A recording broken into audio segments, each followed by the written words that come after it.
Hello and welcome to episode 23 of the Great Canadian Hockey Podcast. 23, I kind of like that. I actually just watched the movie Air, and 23 Michael Jordan. It's kind of a little bit significant there. Have you caught that flick yet, Air? I don't think so. No, I haven't. Aiden, you got to watch Air. Do you have Amazon Prime? Well, Caitlin does, so I have access. So Caitlin has it. By the way, if listeners don't know, Caitlin is Aiden's girlfriend. I don't think we don't cover our personal lives on here very We've much. talked about it. It's not a consistent it's not a consistent topic, but it Yeah, comes up. so you got to watch the movie Air. I don't know if you know what it's about, but it's basically how Nike, as a third-rate shoe company, athletic shoe company that had no one except Moses Malone in basketball, basically of note, and it was their journey and quest to get Michael Jordan to sign with Nike and start the Air Jordan line. And I watched that movie last night, and today I wore my court purple Air Jordan ones, and I felt so rock star wearing those after watching that movie. Felt so significant. You ever watch a movie and it just becomes part of your life for a day? Like I spent one weekend last year while you and I were both still at BCIT, one Sunday, watching every Daniel Craig James Bond movie, and I felt so suave that I walked into my room and put on a sports coat. It wasn't a full suit. I didn't go full Bond, but I definitely wanted to sip a martini in a bar full of assassins. I was definitely ready for that. We gotta find bar full of assassins, Vancouver. But anyway, we have a lot of very, very fun hockey to talk about, and we're gonna hop off with the most recent game because we're recording at about 10:30 a.m. Sunday morning, and Saturday's game was awesome. This Florida Panthers Carolina Hurricanes series is absolutely electric. Like the energy of this game, these games, the pace of them, it's amazing. Did you catch it? Did you watch the whole thing? Yeah, I had it on the whole time. In and out of the room at times, but I watched no, I watched the big majority of it. Yeah, man, the Panthers. I've This heard other game people is say so this. fun. I've heard other people say this, and so this isn't. I'm not gonna take credit for this. I think even Jeff Merrick was saying this, but I already know exactly what you're gonna say. They're the I know. 2012 LA Kings. Yeah, they are. Well, even it's just I was like, oh yeah, that makes sense. But they also could be a number of other teams too. But they've now won their eighth straight road game or something stupid. So now for me, that's the big that's the big parallel I'm drawing because that 2012 Kings team were unreal on the road. I think they lost their first game on the road in the final against New Jersey in game 5. And Florida, like, I'm not saying I think they're going to sweep Carolina, but they're taking a 2-0 series lead back home. And, I know it's been 2 overtime games, but the Hurricanes, don't look as good. Like they just kind of look a step behind. My buddy had a $50 future bet on the Carolina Hurricanes to win the cup at the start of the year. $600 win if the Hurricanes won the cup. Before the series started, he had the option to pull out for 400. I guarantee there's no cash out right now. Yeah, we should have taken that, especially the way Bobrovsky's been playing. And Oh, sorry, I should just quickly rewind and say that Carolina did look way better than Florida in the first period yesterday. They were stomping them, but they just couldn't keep the foot on the gas, and they let the Panthers back in it. I honestly think Carolina has outplayed them the entire two games of this series so far, but Florida plays opportunistic hockey. They take advantage of chances and they're a buzzsaw in the offensive zone.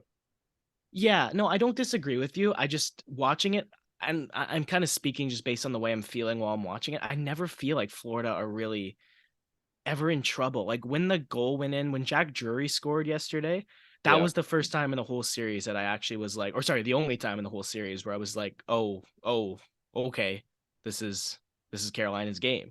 But otherwise, for as many chances as they had, and for as much puck domination as they had, I never really felt like, damn, this is this is away from the Panthers. Like you're right about the opportunistic hockey, and to me, it's they're doing what they need to do, and they're doing it in a way that I don't really feel nervous for them, right?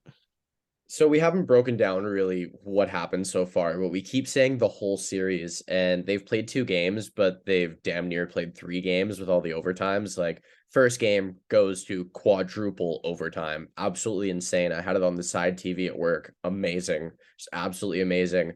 Our boy Ben Bazran, he was in the Sportsnet studio. He couldn't go home because the game was on.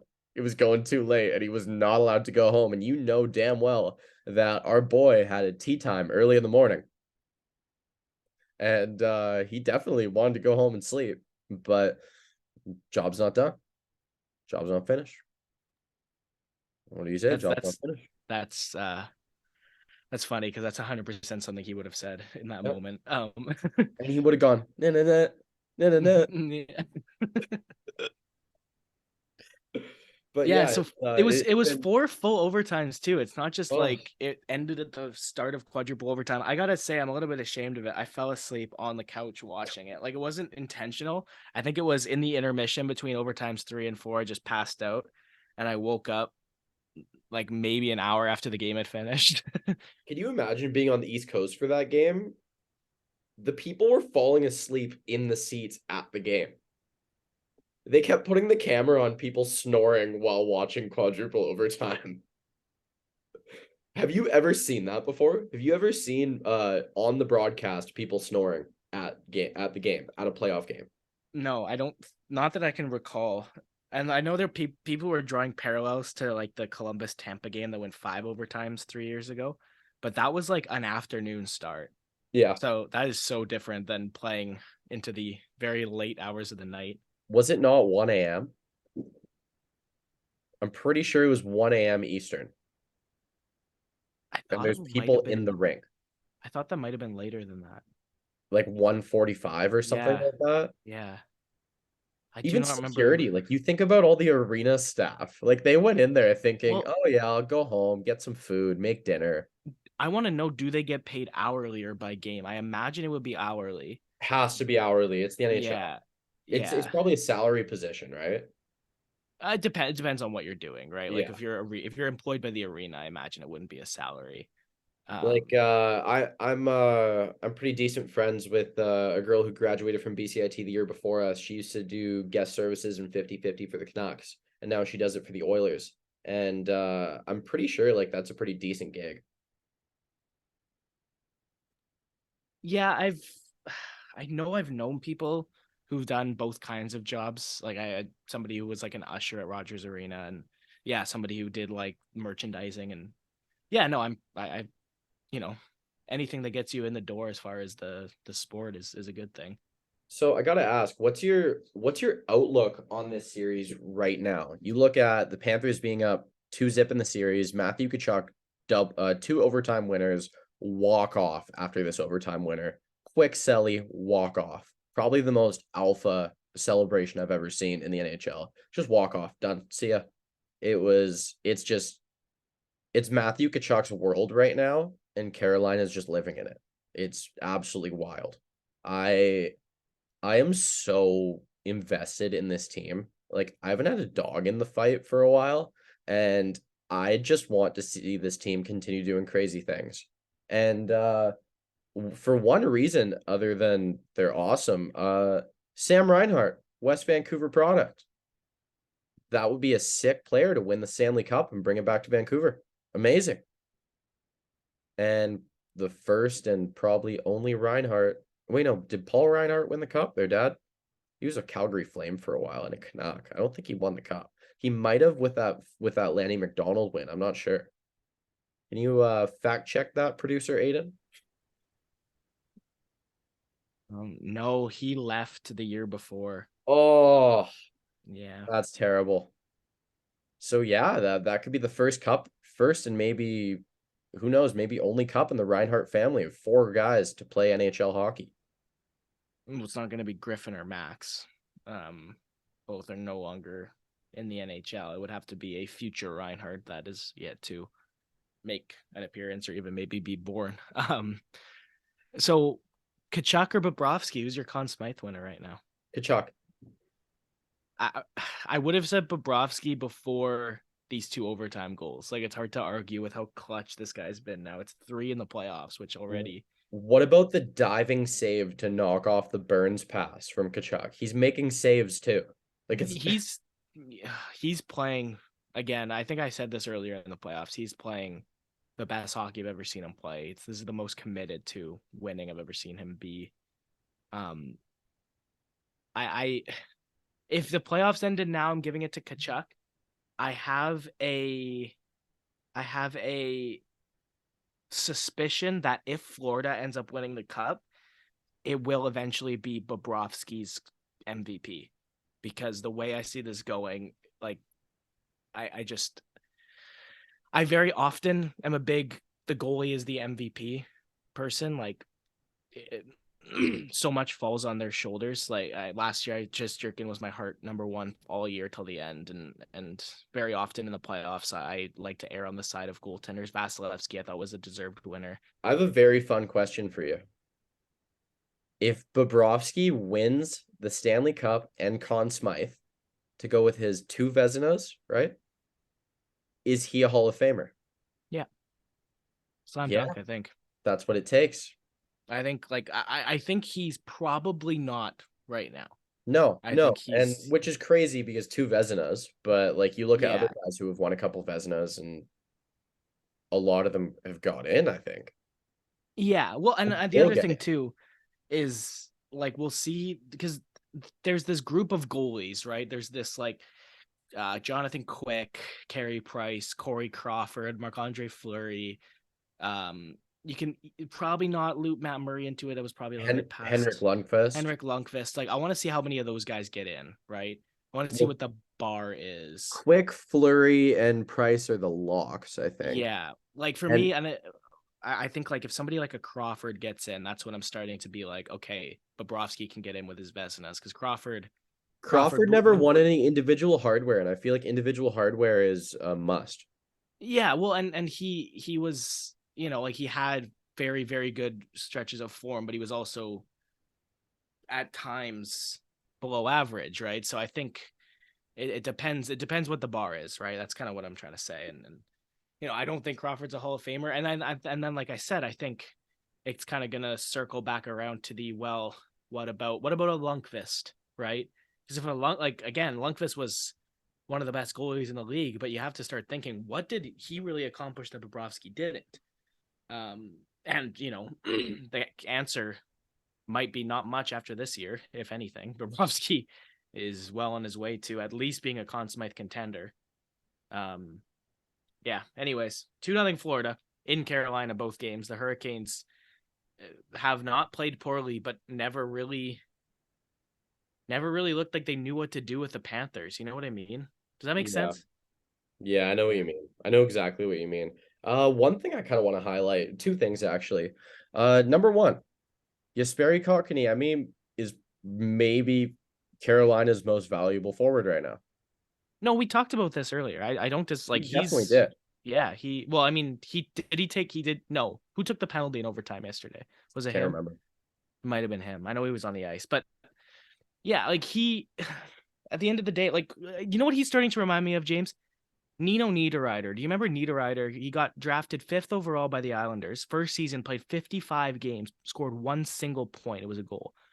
And then he completely reinvented his game after that. He was like, this isn't working. Me being this offensive guy in the NHL, it's just not translating. So what he did one year is he just decided, okay, I'm going to be this beast of a 2-way winger who kills penalties. And then his game took off from there. And then he started to kind of develop that offensive side of his game separately. Remember Michael Frolik? Yeah. He did that as well, where he came into the league as a rookie, was this super offensive flair guy for Florida, had a great year, and then had a sophomore slump. And then again, same thing with him. He kind of got retooled into a effective 2-way penalty killing forward middle 6 guy with a scoring touch, right? I see that as the path for Jesperi Kotkaniemi, where he's not going to be a top 6 forward because of his point production, but he's going to be a middle 6 center because he does everything right. But you look at the minutes and like, yes, when you look at their lineup, it doesn't say he's on the first line, right? But you look at the minutes, he's playing the most minutes. That's a big thing. And then the other player I want to highlight, Stefan Nason,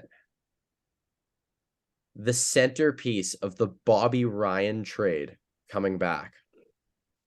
This guy was supposed to be very good a long time ago, and that didn't happen. He bounced around and did not figure it out. And when that trade was made, it was like, oh yeah, cool. Former first rounder, not far off, like he was drafted recently. Looked like he's really good, really talented. This will be a solid piece coming back for Anaheim. And Anaheim had no problems with depth whatsoever. And they were very good after they made that deal. Not long after, rather. And he's kind of fizzled out. But it was one of those things where it's just a diamond in the rough that Carolina found. They signed him. And I remember looking earlier in the year while I was looking for a fantasy player to fill in my incredibly deep lineup, because our league is 16 teams and everyone has 23-man rosters. You got to get some depth. And I remember seeing, like, why is Stefan Nason on the power play in Carolina? They have very good players. Why is he on the first unit? Well, he's 30, so I was hesitant to do this. I was very close to drafting him at the beginning of this year in my fantasy league, because do you know what his stat line was in the AHL last year? What? With Chicago, so with Carolina's affiliate, 70 games, 48 goals, Oh, and 85 points. So oh, I was kind of expecting this from him. He had one season in New Jersey. It was the year they made the playoffs. Remember, there was Taylor Hall's heart year yeah. in 17-18, where he put up similar numbers that he did this year. Not quite as good. He had 13 goals and 27 points in 72 games. He scored the game winner, I think, in the only game Jersey won in the playoffs that year, on like a cross ice pass from Hall. Do you remember that? It was like a one-timer past Vasilevsky. Random tidbit. Have you ever looked at Frank Vetrano's AHL stats the year he was called up by the Bruins? I haven't. I am sure you'll have them on hand. But quickly on Nason, 13 goals, 36 points this year. Like I don't know, who was it, James? I don't know if it was I think it was the episode before the last one, where we were kind of talking about how, I think it was with Brandon Montour. We were talking about how, Yeah. like, the talent gap between some of these players in this sport is actually not that big. If you get the right opportunity, the right fit with the coach, the right fit with the team, and the right fit with your line mates, any one player who makes the NHL could really be anything, right? It's all about confidence. It's all about fit. And I think Stefan Nason right now is a good representation of that, in the guy with some talent that just everything's just clicking for him right now. And we're going to talk about that some more when we do the draft stuff, because that's a big thing to keep in mind with drafting. At the end of the Very day, big. when you're drafting, you're just looking for a guy who you think is the most likely to work out. But any one guy that you draft, if all the pieces fall into place for them, they could be anything, right? Like, how many guys do we see in late rounds turn into superstars? It's not the most common thing in the world, but it happens enough. Okay, Aiden, you have to see this. Okay. Okay, so Frank Vetrano, 14-15 for the Providence Bruins, plays 5 games, scores 1 goal, and he's a -1. 15-16, he plays 39 games for the Bruins after being called up from this monster season I'm about to detail. And he has 8 goals, 3 assists, 11 points, 39 games, whatever. Solid depth. Why not? But in the AHL, 36 games, 36 goals, 55 total points. You know what, though? That's another guy. Talk about lightning in the bottle. Well, that's another guy. He wasn't drafted. That's Yeah. another guy that we're talking about. The fact that the talent gap between these professional hockey players isn't actually that big. He was a USHL, and then it was UMass, right? Played Yeah. 2 or 3 years in the NCAA UMass with UMass. Amherst. Yeah, so two or three, I think. I don't Yeah. think he played a full 4, because then they signed him. He played 2, and the first season with UMass, he played 1 game. The second season, he had 28 points in 36 games. Yeah, and then he gets signed by Boston for Providence, and look what happens, right? Like, Yeah. that's the thing, right? That's the thing about this sport. You don't it's so different from like a sport like basketball. You know what I Yeah. mean? Basketball, it's purely just the dominant players are going to run the show, and you're just trying to build around them. Hockey is such a, like, anything can happen at any point, because every player is really capable. It's just about confidence and fit and whatever. Like and I think these playoffs are representation of that. I didn't have Florida winning a game, and here they are. Aidan, one last note on Frank Vatrano, just because I love looking at this guy's career stats. Last year for the Rangers in playoffs, 13 points in 20 games for a guy who was undrafted and played 2 seasons, one you shouldn't even count in college. Yeah. Wow. Wow. Well, we've talked about that Florida series and for some reason Frank Vatrano a lot. Let's go to the Vegas series, Vegas Dallas. They'll be playing later today. They will have played already by the time you listen to this. And yeah, 1-0 Vegas off of Brett Howden OT winner. I'm kind of surprised, to be honest, that it wasn't an overtime winner from the Eichel, Barbashev, and Marchessault line, because that line is I'm going to use this word again. That line is a buzzsaw. That line chops through you. I thought William Karlsson was the best player in that game. It was pretty easy to see. Even like he continues to be a pretty underappreciated guy. Like I think I think he kind of fell into the mix with some of those Golden Knights players where it was like, oh, this is an anomaly, right? Like Eric Holla, 30-goal season, that was an anomaly. James Neal that year. It wasn't an anomaly in his career, but it was kind of the last time he was at that height. Guys like Riley Smith and Jonathan Marchessault have remained dominant, but William Karlsson, and like 41 goals. That was how many he scored in that first year with Vegas. That is an anomaly. But what wasn't an anomaly was how good this guy was and this guy is. Like he hasn't scored he hasn't scored nearly as many goals since that year. But man, James, his two-way game and like how important he is to that team. Like Vegas leans on that guy a lot. And as good as Chandler Stevenson and Jack Eichel are, I think William Karlsson is kind of the cog they need to keep the whole machine running. And he had a great game one, and he continues to be a really good player in the playoffs. He's always elevating his game when it matters. What does Vegas look like if they sign William Karlsson to the long-term deal he wanted after that crazy goal-scoring season, with the cap hit he wanted instead of that bridge deal? That's interesting. That's yeah, I don't that's think they get interesting. Petro. No, they don't. And it was 43 goals. I was saying it was 41. He scored 43. Yeah, because it was a I think we're misremembering. No, it wasn't a bridge. It was after 17-18, he had one more year under contract, and then he was going to become a free agent, and he wanted to cash in after 17-18, which makes sense. And Vegas wouldn't sign him. And then I think they then signed him after 18-19. And they gave him a contract that'll expire in 2027, but it was only at 5.9, and they would have probably had to pay over 8 after the guy had scored 43. You know who we can give credit to that for? GM. George McPhee. GM. I like it.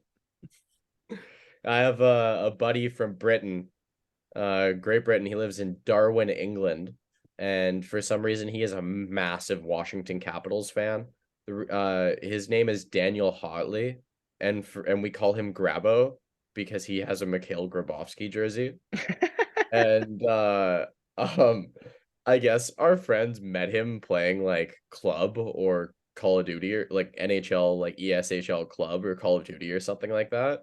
And he just became part of the group. He's come to visit like 3 times, and we just like eat a lot of pizza and play a lot of chell and watch a lot of hockey when he visits. It's kind of great. Just this random dude from Darwin, England. Is that not the most random poll I've ever given you? No. I've never even heard of that guy. Yeah, no, I All the haven't time I've mentioned him known before. you. Yeah, He's in my that's so fantasy league, funny. and for multiple years, he would only, it's a keeper league, right? And he would only take Europeans, mostly only Russians and Swedish guys. But he went off. He went off for 2 players. He went off of his mantra, his style for 2 players, for Ryan Hartman And for who was the forward that Detroit signed? Andrew Kopp. Yeah, Andrew Kopp. Those are the two players he went off of it for. That's two random guys too. So random. But I love this guy. He's great. He loves hockey and he's from a non-hockey place. It's awesome. It's kind of showing growth in the game. You gotta love it. Speaking of growth in the game, or I guess that's a good segue. Arizona. um, so Tempe, which was the city in which the Coyotes were hoping they could build a new arena to locate the Arizona Coyotes in, the public vote was heavily in opposition to that being a thing. So the Arizona Coyotes, as of right now, have absolutely no idea where they're going to play hockey after Mullet Arena, which is still the less than 5,000 seat college arena they're playing their NHL hockey in. Yeah, James, like there is the piece of me obviously that cares about people. That feels bad for the actual real fans that the Arizona Coyotes have. And they do And exist. if you look in the Facebook comment sections and the Twitter comment sections, they do have diehard fans. Yeah. So you do feel bad for those people, especially because they've stood by this team through some pretty unreal circumstances.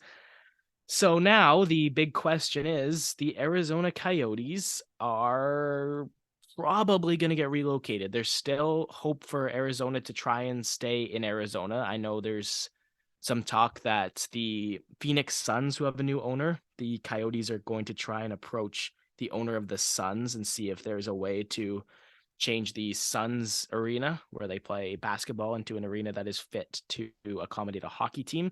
That is a very, very large and expensive thing to do. And I think if you are the owner of the Phoenix Suns, you have no motivation to actually do that. Is it just me or does it feel like a massive stretch unless they just hand this guy the team? Or give I it to him agree for with that. a steal of a Yeah. deal. Yeah, I don't disagree with that. And Like they have to lose significant money on this team to keep it in Arizona. Like they have to sell it to this guy for pennies on the dollar. yeah, there's a city called Mesa that they're trying to look I've at, heard but about that, yeah. uh, it's time to relocate the team. It sucks for the fans. Um, Again, I'm glad that relocation is now something that the NHL is willing to listen to, because Gary Bettman for a long time was, if you told him that you want to relocate the Arizona Coyotes, he was going to punch you in the face and never speak to you again, um, no matter who you were. So there's been some real interest from some pretty significant American markets. Kansas City has been one. Salt Lake City, Utah has been another. Houston is always the one that kicks around because that's the biggest North American city without an NHL team. And then there's been the small ones. There's been a little bit of there's always the Quebec City shout. There's been a not insignificant portion of people who are trying to say second team in Ontario. And if you look at population base, it does make a good amount of sense. Did they not already discuss that heavily? And there were wealthy people who wanted to bring an NHL team to Hamilton, the league just did not. The league or the Leafs did not let it happen. Is that not a thing? I think it's Maple Leaf Sports and Entertainment want to maintain their monopoly over the Ontario sports market. I think that is a big part of it. And because that group brings in enough money for the NHL, that they have the influence to try and nix that. So it's on the table, but it's not it's definitely less of a possibility than those American cities I just Well, rattled and you off. look at it like if they do want to keep a monopoly, they're kind of in the good books because they already let Ottawa happen, if that's the case. They already let Ottawa become a team if that's the case. Yeah, but If they're Ottawa trying to became block a team in like 1992. So I imagine the and the power and Leafs have definitely influence. always been one of the biggest money bringers for the NHL. Yeah, but that was still when the NHL was expanding so rapidly that it wasn't like, I don't know. Like I think it's a lot different to bring in Ottawa as like the 24th franchise in a league that's growing than try and relocate one there or add it as a 33rd, right? Um so we'll see. I know one of the questions that came in on the Spotify is about where we want the team to go, so I guess we can just back pocket that for when we're answering the questions later. But James, Do you want to just answer that right now? We've we already can. teased it. I guess so. I again, for me, it's Quebec. I think I've said this. It's probably one of the less likely outcomes, but And we should double barrel this. We should spice up what they asked us. We should go what we think will happen and what we want to happen. You already said what you want to happen. What do you think will happen? okay. So yeah, Quebec City is the one I want. I really want the Quebec Montreal rivalry to be a thing again. I want to be covering hockey professionally and get to like cover a series between Quebec and Montreal. I think that'd be so cool. Um, what I think will happen, I'm going to kind of go. I'm going to go Salt Lake City. That's what I think is going to happen. I love that you said that because that's mine too. Yeah. Just on the likelihood they have another Winter Olympics soon. Yes, And they're bidding. They want one. yeah. They want Yeah. one. And if that's to happen, they might as well just say, well, hey, we're already going to get this arena funded. Why not just Yes. fast track it? Fast track it, put more money into it, and make it an honest to God Make it big happen NHL now. rink. Yeah. Okay. I'm glad we're both on the same page. That was kind of my, because the other thing that I did here too is there's more money for the NHL if they back pocket Houston as another expansion spot. Well, yeah, because the Houston Rockets owner isn't that what Jeff Merrick and Elliot Friedman said? That the Houston Rockets owner probably doesn't want a relocation. He wants an expansion. I don't know if it was them because I Oh, think I'm okay. caught up on Some 32 thoughts and I ownership didn't group, hear something that. like that. Yeah. Yeah, Potential ownership group, rather. yes, yeah, in Houston. I read that somewhere. I don't think I heard that on a podcast, but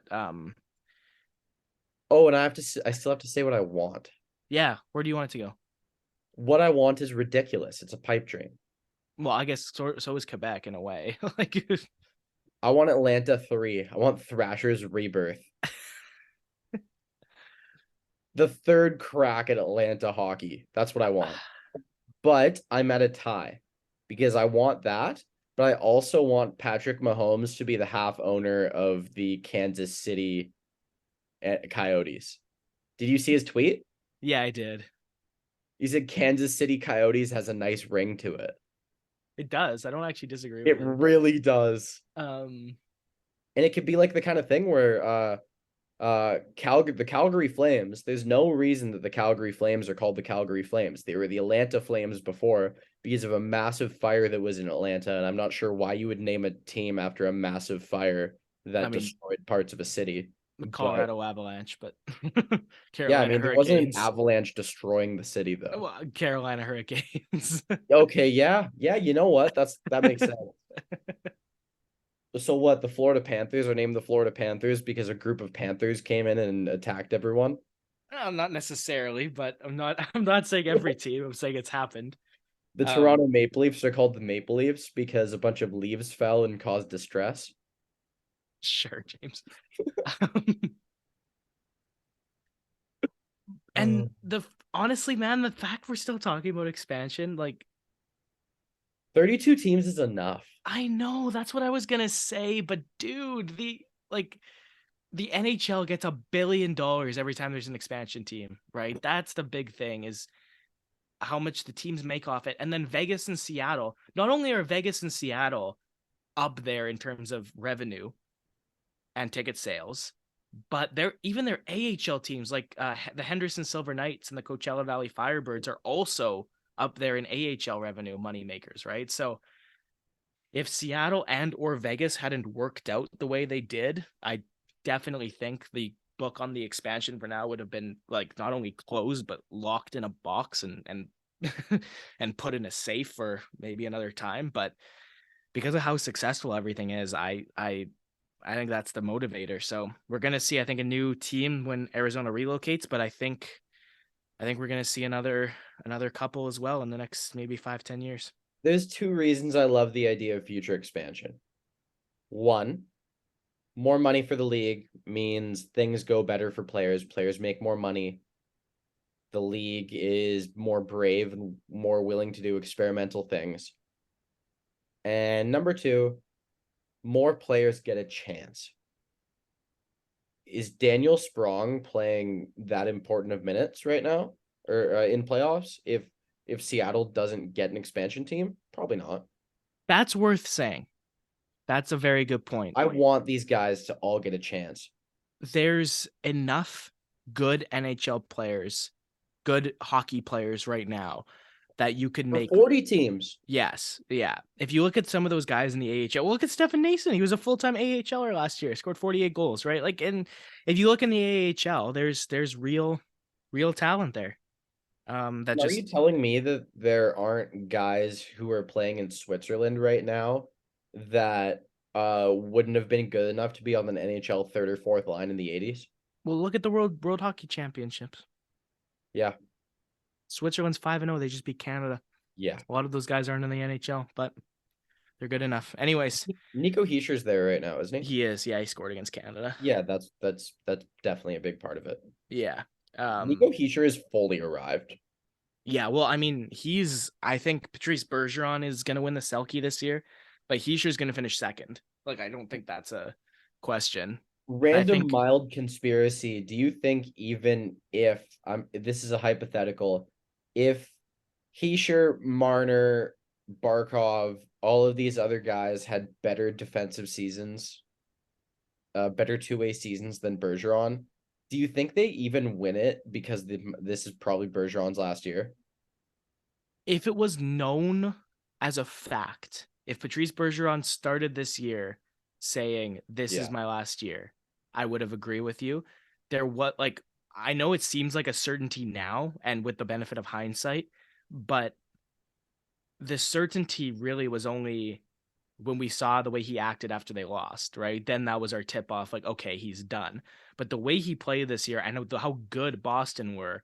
Until then, it didn't really seem like it was for sure. And the voting would have had to happen before that, right? So I would have agreed with you if from day one he was like, "This You're is hypothetical."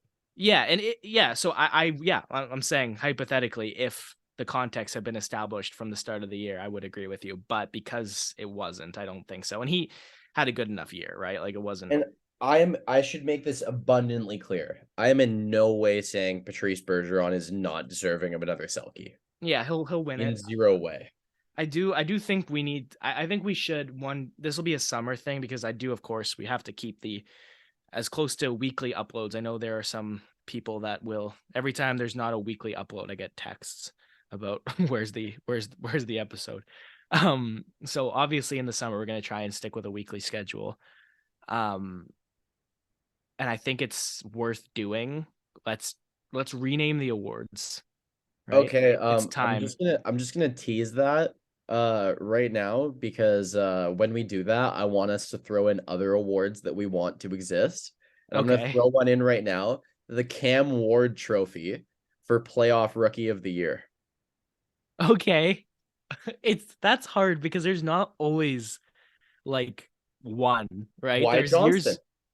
Yeah, no, I know. And there's years where there's like a few, and there's years where there's like a slam dunk. Oh, this guy was unreal. And then there's years where it's like you're giving it to a fourth liner. Guy has a crazy first round. Playoff Rookie of the Year. Sure. Yeah.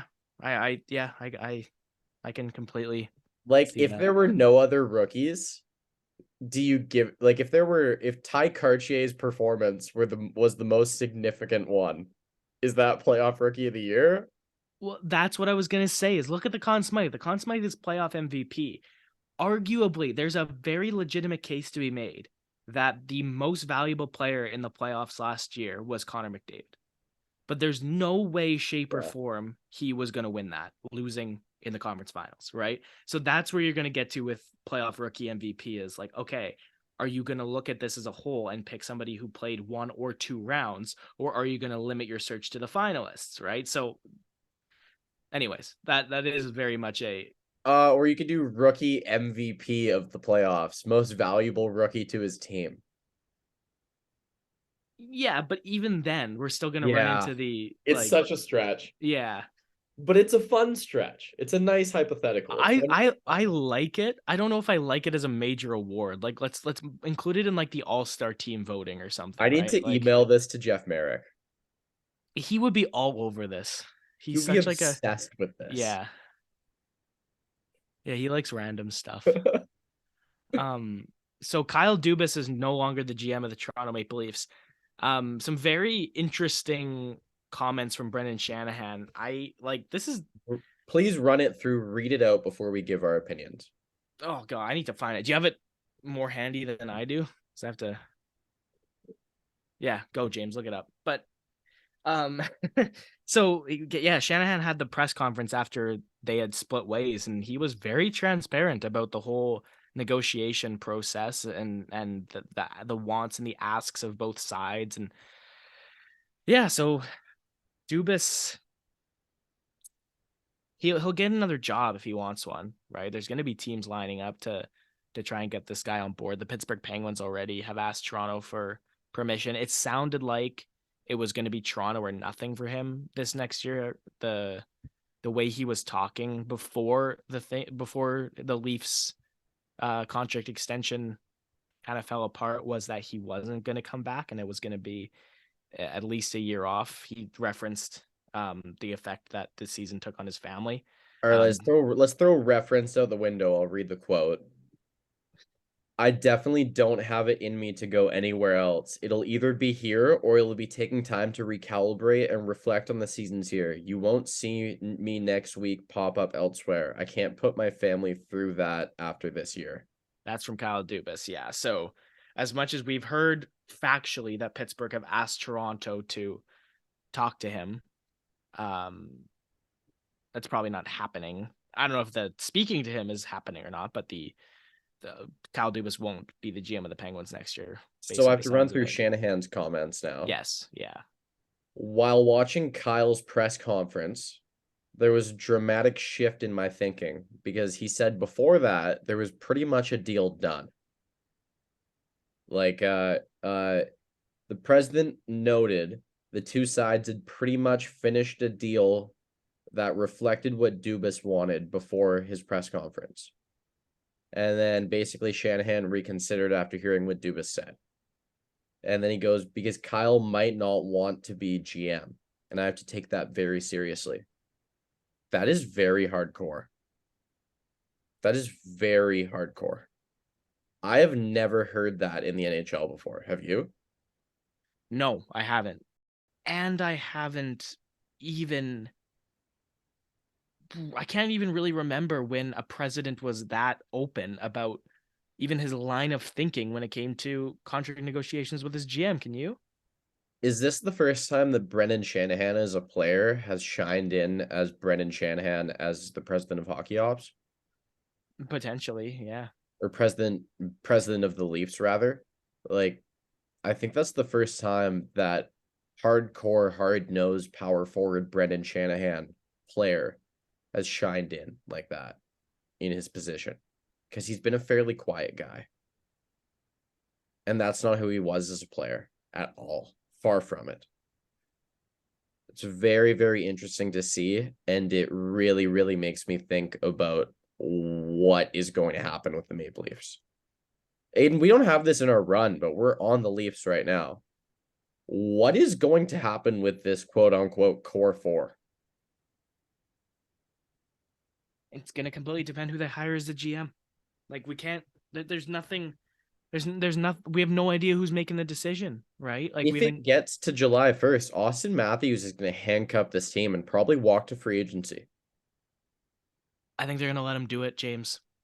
I think so too. You can't trade a player like that. You have to hope for the best. I think you can and should, but nobody's going to have the stones to do it. Like, how many times has that happened in the NHL that a center of that caliber has been traded at that age? I do very much have the, if it happened to Gretzky, it can happen to anybody. Yes, that is a thing. That is attitude. That's why I say how many. Yeah, because I'm trying to think. Has it ever happened? How many? Yeah, I'm trying to think beyond that. It definitely hasn't really happened to you me. Can't factor in Eric Lindros because that was he handcuffed different. them differently. Well, I mean, how many? Can't factor in Peter Forsberg because he was the other center on the other side going the other way. Yeah, like, and the word center is what the big throw off is here, right? Because Tkachuk comes to mind immediately, right? Player of that caliber. Totally. Huberdeau likewise, and the other half of that trade. Like, there's been trades with players as significant. It's just, It's not that age as a center. yeah, exactly. No, you're right. It doesn't You happen. look at how significant Rick Nash was, but he was traded way later in his career. You Yeah. look at how significant Ray Bork was, different time in his career. Well, I'm even thinking like Subban and Weber switching sides. Yeah, yeah, different positions, different times in their The careers. Eric Carlson trade too. He was a little bit Yeah, older. yeah, yeah. It's like it doesn't really happen at that age. How old was Gretzky when he was traded? 30? I might be misremembering. Oh, I think I am. He was 27. Yeah. Okay, that's actually pretty close then. Yeah. And I am by no means comparing Austin Matthews to Wayne Gretzky. That is the only comparable center that was like like comparable. I say very lightly. He's really the only top caliber center that was traded at around that age that I can think of. Well, when was Joe Thornton traded? Oh, that's pretty good. It was 05-06, so 6 years in his career. he was 26. Yeah, that might be your comp, honestly, James. Joe Thornton. Or Wayne Look at the Primo, return. Brad Stewart, and Marco Sturm in 2005. The Leafs are getting a lot more than Brad Stewart and Marco Sturm. Yeah, no, they are for sure. And who are the takers? Who has the money and the means? Well, it depends. The other thing too right now is it depends where you're trading them. I was listening to Overdrive, and the only logical thing they said was the LA Kings. That's the only team that I can think of that Matthews would actually Well, sign with after that has. yeah, you're right, but it's May 21st, so we have a month and a half of Toronto does not give a crap about where will Austin Matthews sign or what does Austin Matthews want. They don't care. They shouldn't care. It doesn't matter. It's get the GM Um, and then talk to him. yes, because the the spot they're in is an interesting one because they have a ticking clock on being able to send him wherever he wants. Because that's the thing, right? Is if you're trying to narrow it down to a team that has the assets to trade for him, that is motivated to trade for him, that he will sign with or he wants to go to, that's when it gets more narrow. If you're just talking about who would want this guy without factoring in where he'll sign, because like look at the Columbus Everyone Blue wants him. Jackets. Look at Columbus. What is telling you that he wouldn't or that Columbus wouldn't want him right now? Look at that team. They are not good enough, and they've too much money invested in older players to just want to rebuild. Like Line and Gaudreau and Werenski, there's too much locked up in those guys, and those guys are too good for Merzlikins. Columbus to, yeah, for Columbus to build up and try and like start from scratch. So why not Kent John? You're telling me Kent Johnson with a I know this is a lot. Kent Johnson, David Urachek, and maybe another little sweetener in there. Because if I'm There has to be a current impact player, otherwise it's not happening. yeah, and that's where the is this going to be a 3-team trade question comes in, right? Oh, now we're getting um, so messy. yeah, I'm pulling my hair out thinking about it. yeah, but again, think about I think Columbus is kind of the perfect like this is why they should trade him now because on July 1st, if you say to Austin Matthews, we have a deal in place that'll send you to the Columbus Blue Jackets, Austin Matthews laughs in your face Yep. and says, "No, you don't." Right? But before then, you can be like, "Yeah, we do, Austin. Goodbye. Have fun in Ohio for a year before you force your way out." But does Columbus give up all those assets knowing he won't resign? That's a good question. That's a good. Well, Jarmo Kekalainen's been known to do this, right? He has, but Like even if they give him 17-1, which as of last year when McKinnon went to sign his extension, it is slightly higher. It's probably 17-3 now. 17-1 was the maximum allowed as of July 1st, 2022. that's a good question. Gaudreau signed there. Yeah, That's the Gaudreau did. Awesome. yeah. He's also American. I don't think that changes enough. No, I would be surprised if they trade him to Columbus or if they trade him at all. I don't think they're trading him, right? I think they try and sign him. I think it bleeds into the season. I think there's a ton of speculation that they're going to move him at the deadline. They don't. They lose in the first or the second round next year, and then he walks. I think that is Okay, hear me out. Hear me out. Hear me out. Thomas Hurdle, William Eklund, a first, and who's that? Tommy Bordello. My gut says it's not enough. You don't think he'd want to go live in the Bay Area? I could see it, but does he want to go play for that team right now? Because that team, honestly, I hate to say Team is it, frightening. San Jose, like I don't even think they've hit bottom yet. I think they're still falling. I think they need to bottom out and then start to get better. I don't even think the process of getting better has started yet. Yeah, Like, they're far I've away thought, from it. yeah. So again, if they trade him now, yeah, why not? But I actually don't think he green lights a trade to San Jose if he has the power to say no. Well, in all media sources, whether it's I'm listening to Overdrive, 32 Thoughts, any of these people who are in the know, they all say he's most likely to sign a 5-year deal so that he can have one more big contract to close out his career after. And then he probably ends up the highest paid player of all time at that point because of the way he's structuring his deals. Possible. It's frightening, but honestly, I think the smartest thing for them to do is to give him whatever he wants, and as crazy as it sounds, trade Mitch Marner. That is, I think you bring back Matthews and Nylander, and then you trade Mitch Marner. You're not moving Tavares. No, You're not you are moving. You're not. not moving Morgan Riley. What is that blue line without Morgan Riley? Yeah, correct me if I'm wrong, James. I know it's a different situation. I different people, different players, different city. Didn't the Flames offer Gaudreau more than Columbus did? They did. Not confirmed. Okay. But you're saying, oh, throw as much money as he asks for. That might not be enough for a blue and red blooded American. Right? He still might flip them the bird and walk away. Leave whatever, an extra $2-3 million on the table to go play. Hear me in out. the Hear me out. States. Hear me out. And we are just the stupid idea rumor mill right now. Like this is purely hypothetical fun. Don't say rumor because rumor insinuates there's something to it. It's This is the it's stupid idea dumb mill. account Twitter rumor. Like we're just having fun. Sure. What? Okay. Coyotes moved to Houston. Matthews is friends with Justin Bieber, who's friends with Travis Scott.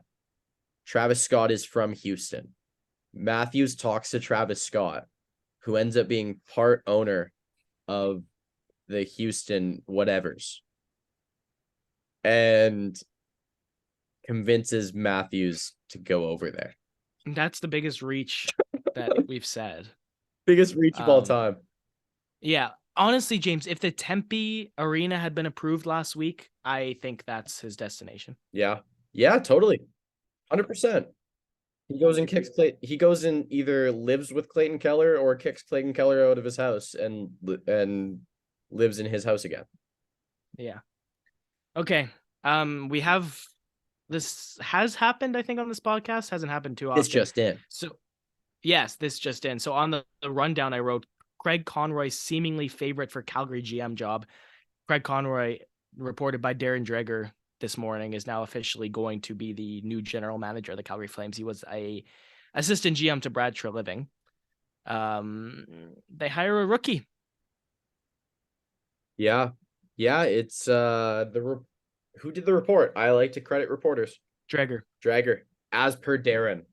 My friends say that. A couple of my friends say that all the time. As per Darren. Are we going to this hockey game? Yeah, as per Darren, I've heard we're going to this hockey game. That's so stupid. Are we going to order a pizza? Yeah, as per Darren, I've heard we're ordering a pizza. Every group of friends has like that one dumb thing. Oh, yeah. It's like, why? But I don't know why that, but it is that. Yeah, no. But yeah, Craig Conroy, the report is that he has the Calgary job. It has yet to be fully confirmed and announced by them, but pretty reputable source saying it's happening, and I have no reason to believe otherwise. Yeah, so we'll see what he does with that Flames team. It's a Flames team that underachieved. It's a Flames team that looks like it needs a little bit of surgery. Who's the coach? It's a Flames. That's going to be his first big decision. It's a Flames team that somebody like an Elias Lindholm still needs a deal, right? They've got Tyler Toffoli on a good ticket for his production. Is his Um, production as good if Daryl Sutter isn't his coach? Daryl Sutter loves Tyler Toffoli. Loves him, yeah. Didn't use him in some weird situations. He made some weird decisions with Toffoli. He also I really know. loved Dylan Dubé. Obsessed with that guy. I like Dylan Dubé. I don't know Yeah, if I fair. like him Fair. at that level. Yeah, so we'll see. We'll see. What is Elias Lindholm worth on the open market free agency? 8.5. Bo Horvat. 8.5. Copy paste. Yeah. Yeah. Yeah, fair. Exactly Totally what fair. Horvat got. Isn't that what Horvat got? 8.5? 8-5. Yeah. 8-5 by 8, I think was Horvat. Yeah. So give him that. Yeah. Literally. Deal. Easy money. Yeah. I because I am not Canucks biased, but I am Elias Lindholm biased. I prefer Elias Lindholm because I really love right-hand shot centers. That's completely random. I would have disagreed with you halfway through this season, but Yeah, totally. Horvat was so flat and average in New York that why not? But Lindholm, like it's the last 2 years for both of those players are kind of funny because It's all Lindholm had over a the place. career year, not only offensively, but his whole game. He was a two-way beast. He scored 40 goals, over 80 points, played on the best line in the league. And then last year, didn't play bad, didn't play nearly as good. Horvat had a solid, not great year 2 years ago in Vancouver. Started the year in Vancouver looking like he was a slam dunk for 50 goals. Gets traded to the New York Islanders and was a below average second line center for a lot of his games there, right? Like he wasn't the player he was in Vancouver, that's for sure. And he signed his contract and then seemed like all motivation went out the window for him. So we'll see what that Lindholm number comes in at. I think if Horvat got 8 by 8.5, I don't think Lindholm should accept less than that. I don't think he will. It's hard. I have a hard time saying motivation went out the window for him because pro athletes are highly motivated individuals, and it does take a while to adjust to a system, right? Like especially just changing your life over completely. No, for sure. And he's been in Vancouver his whole career, Yeah. so it wasn't like this is a guy that's used to the newness, and You, he's got a young family too. I imagine that did wouldn't you have see been that one article that was like you could own former Canucks captain Bo Horvat's house when his house went up for sale, and it was a lot of money. It was a I can very imagine. high ticket. And honestly, like being from a small town, I'm pretty sure my uncle lives in a nicer house for I like 10% of what that went for. Yes, it is in Port Alberni, but wow. It's Vancouver real estate is wild. Yeah. Well, I'm sitting here May 21st in Red Deer, Alberta, really just itching to move back, but we'll see when/if that's a possibility. Not on that market anyways. So Conroy the favorite. We'll see what happens. Lindholm is priority 2, probably 2. New coach being priority 1. Let's I go want to one more thing before we shift to junior and talk about some CHL playoffs here across all the major junior leagues. What do you think Vladimir Tarasenko does next? I think best offer. Best offer on the open market. It's my expectation. What Pretty kind of simple. team is he signing with? I don't see him signing for like a Calgary, but wouldn't that be the kind of team that needs like an X factor top 6 forward to just help with the production? What about Pittsburgh? James, I've been saying this, man. Pittsburgh, stop But they won't. They would. trying. You keep saying Like that, but they it's won't. You know they won't. yeah. Yes, honestly. I really hope there's a Pittsburgh trade for JT Miller at the draft because they apparently really wanted him at the deadline. So we'll see. And if it's not Miller, we'll see what else they look for on the trade market. But I could see him going to Pittsburgh. I could see them giving him too much money. But they've also got Jason Zucker, who's a pending UFA. That's the other thing. So I mean, what would the replacement be in the top 6? You got to look in free agency. You got to look at the trade market. And they don't have a lot of trade assets. The question is, do they resign Zucker instead of sign Tarasenko? Because Zucker It's a safer down the bet. stretch, he's their guy, right? Like it's an outside, it's a known commodity versus somebody who's been hurt and been at times brilliant and been at times inconsistent. We'll see what Washington does, because I think Washington could be another team that he could fit in on. But we'll see what they do with Kuznetsov. If they trade Kuznetsov for futures after the Orlov trade, I think the writing's on the wall that team isn't trying to be competitive anymore.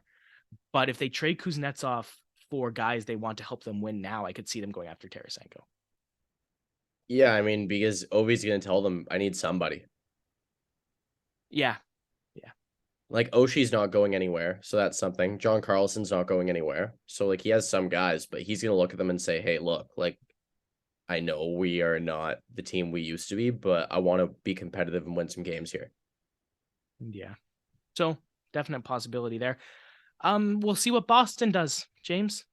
Honestly, they're kind of up against the cap. That team, I have no idea what's going to happen. Yeah, I could see him go. I could see Tarasenko going to Boston if they trade somebody like I think I said already. I think Taylor Hall's out the door for a centerman. Like do you think they have to trade him if Krejci and Bergeron money's gone and all of those pending UFAs are gone? Hall? I don't think they have to trade him. I think who plays center on that team? Coyle? I like Coyle. Is he the 1C of a playoff contender? Zacha is there too. Coyle Zacha? That's not or it would be Zacha Coyle, but that's not the top two centers of a playoff team, and Boston is not ready to not be a playoff team. Yeah, they've got Marchand and Pasta on the wings. You got to think though, like what is out there for centers in free agency this year? You have Ryan O'Reilly, you have Sean Monahan, Jordan Stahl's not going anywhere. It really, really thins out after that. I'm looking at the list here. But James, Boston's cap situation, they wouldn't go get a center on the free agent market because you have to pay free agents a lot of money, right? Like they're not going to go splash on a guy like O'Reilly who is going to get probably $7 million somewhere, really? Right? I could see it. Fair. You know who I think Boston goes after if he makes it to free agency? JT Compher. Yeah, that's who they would go for, right? But even then, Compher's going to be like a very hot commodity. So I do think Boston. He's a 2C. Yeah, he's a 2C who's not going to make $5 million, right? I think he's going to come in between $5 million on the open market. That's the thing, right? I see him coming in between 4 and 4.5. But if a team is willing to give him 5, they're going to get him. Mm-hmm. I just don't think Boston, with their cap situation, is that team. I think we talked about this in a previous episode. They're going to try and go for another. They're good. They're going to try and get Pavel Zacha again, right? They're going to look. They're going to try and identify a player who is either playing in a reduced role somewhere else, who they think has the ability to be better than he's playing, and then try and make a trade, get them at the cheap. You know what I mean? Like buy low on somebody's value who they think is going to be an impact player for them. They got Pavel Zacha for Eric Haula. That is the perfect trade for the Boston Bruins. It's what they need right now again. Pavel Zacha, do they just convert him back to center? I think they do. But I still don't think Zacha Coyle is what they're going to go into the season with as the 1-2. I like them both. That's exactly right. They need another centerman. So I think a trade with Taylor Hall, you send him to a team who has a center to spare. Right? Oh my God, Aidan, it's right in front of us. What? The trade for and sign Elias Lindholm. I could see that. I just can they afford Lindholm? Does Calgary trade Lindholm? Right? Like there's too many. It depends if they can sign him or not. Yeah, I think be more. New GM coming into Calgary says if we can't sign him, we're trading him right now. Yeah. Yeah. You look at that Calgary market and what needs to be done. Well, they can't keep losing guys for nothing. But Calgary would need a center in return, right? Maybe they sign. Maybe it's a trade Lindholm and then sign one of those Ryan O'Reilly, JT Compher. O'Reilly. Yeah. Yeah. Trade Lindholm and probably overpay JT Compher. I could see it because you're still going to give Compher like max 60% of what you were going to give Lindholm, right? Maybe 75% if you push it. So yeah, no, it makes sense. There's a lot of options. I think Boston, like Calgary's hands would have to be tied to trade Lindholm for what Boston would want to give up for him. Does that make sense? Yeah. Like Taylor Hall's a good player. but they're not going to want to really break the bank for a big name. That's why I kind of think the Holla for Zaka type deal is what they're going to look for again. It's just not, that deal is not going to fill the hole at first line center. No, it's not. But if you have David three Pastrnak guys, playing with yeah, Fleury. if you have like a Chandler Stevenson, for instance, I'm not talking Chandler Stevenson now. I'm talking Chandler Stevenson when Vegas got him from Washington. Right. If you have somebody like that in that hole with Marchand and Pastrnak, then Zaka on the second line with DeBrusk, and then Coyle on the third line with whoever, you have a solid top nine because you have players everywhere. It doesn't need to be Lindholm, but it needs to be somebody significant down the middle, because if Zaka and Coyle are your 1-2, you're not going to be as competitive as you want to be. Yeah.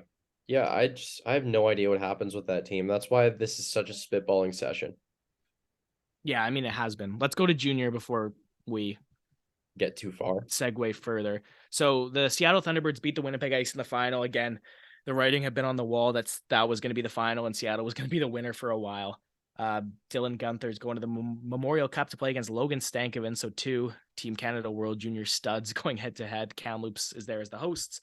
Seattle and Kamloops will be joined by an OHL and a QMJHL participant. So I'm going to start with the O. The Peterborough Petes up 3-2 over the London Knights, because there is a topic of conversation out of the Q. The Quebec Ramparts up 3-2 on the Halifax Mooseheads. James, that is former Colorado Avalanche head coach Patrick Waugh's Quebec Ramparts. He is the coach of that team. With all the head coaching jobs that are open, if Waugh wins this Q title with the Ramparts, takes him to the Memorial Cup, does he have an NHL head coaching job offered to him this year? Calgary. Yeah, I was thinking that. I think he would want to do it in Canada. Yeah, Or I New can see York. that. Yeah, I was going to say the Rangers. That was what was front of mind for me. Flames, Rangers are the only two I can think of. I don't think he'd do Leafs. I agree with you. I think he is not the individual who would enjoy that environment. No, I agree with you. I think Rangers are an interesting fit because he's the kind of guy who's going to take chances and make experiments, like try out new experiments, try out new things. You remember he redefined the pulling the goalie thing there. Like he remember how early he was pulling Semyon Varlamov, Yeah, well, and then everyone started doing it. Yeah, that became a theme. Yeah, so it'll be interesting to see going into the Memorial Cup. Dylan Guenther, 16 goals, 28 points in 19 playoff games, James. So we kind of called that when he went to Seattle in the first place after he left Arizona, that he was just gonna stomp on that league, and he has. Yeah. Yeah, we'll see. We'll see what What does happens. Dylan Guenther do in the NHL next year? 25 and 25? If he plays with Keller or Schmaltz, I could see 20 that and for 20. sure. Yeah, probably closer to that, just because the Coyotes are going to again be bad. There's Coyotes players who put up sneaky good points, and they're only going to keep getting those offensive players are going to keep getting better. Yeah. Yeah. Well, and we'll see what else happens, because there's been trade rumors around Nick Schmaltz before even the vote thing happened, but then after Colorado. when Schmaltz, yeah, I know we've talked about that, but even after the referendum didn't go through, Clayton Keller, there's been a ton of speculation that he is going to leave. So we'll see. He hasn't formally requested a trade as of yet. Wait. Nick Schmaltz, Boston. I did have that thought too. I think the asking price might scare them off a little bit, but it's a good fit. And he also makes good money. Yeah, 5.85. That is far from. That's a nice ticket. That's good. That's good for him and good for the team. Yeah, I like that for both sides of whatever team he plays for. Yeah, that's far from the price Lindholm's going to get. Yeah, so yeah, we'll see. Seattle deserved winners of the dub. We'll see what happens in the O and the Q, but the Quebec Ramparts going to the Memorial Cup. The reason I wanted to bring that up was indeed Patrick Waugh, and I do agree with you. I think it's going to be Rangers or the Flames. Yeah. But then the random shot in the dark is if he wants to go build something. What if he goes to Columbus? What if he wants to be a part of building something? I'd be surprised. I'm not going to rule it out. Yeah. So, did you see Joe Veleno So, World Hockey Championships, Switzerland beats Canada. 5-0 now are the Swiss. Canada down to 4-1 in the World Championship group phase. Joe Veleno. So this is another this just in breaking news. 5-game suspension. Good on the IHF because I think that's deserved. So he's in a scrum in the corner. He's pinning Nino Niederreiter to the wall, and he stomps on his ankle with his skate. That is bad. I cannot remember that happening in that clear, intentional manner ever, James. I don't know if I've ever seen that. It really sucks to see because I have a really hard time disliking the guy, and I'm not going to force myself to because people make impulsive decisions. I have friends who've made bad decisions. We've all made bad decisions. We all have skeletons in our closet. Everyone does. Everyone's done dumb things. Unfortunately, this is a professional athlete who did a dumb thing on the world stage and let his emotions or actions get the best of him. It was an impulse, probably. He probably just did it. I doubt he thought about doing it. Probably just did it. And it's really, really unfortunate because I like this player. I like Joe Veleno. I like the kind of story that his career's had where it's like, all right, granted exceptional status in junior hockey to come in early. Didn't become the player he was supposed to. Drafted kind of late first round. What was it, like 20, 25? In the first round, something 30. like 30? 30. Yeah, 35. Yeah. And then there's that story about how he was driving up to some rookie camp or game or to the airport, and Steve Yzerman rode in the car with him to talk to him about who knows what. Probably some incredible soulful conversation about how you need to redefine yourself. And he played in the NHL this year. And you kind of think like, oh, maybe his career is just going to take a different path. Maybe it's going to take a while for him to find his role and excel in his role. And it's just not the thing you want to see. Like, when he comes in to start next season with the Red Wings, coaching and management's going to say, look, Joe, what happened here? What was this? It doesn't affect his NHL career, but it does at the same time.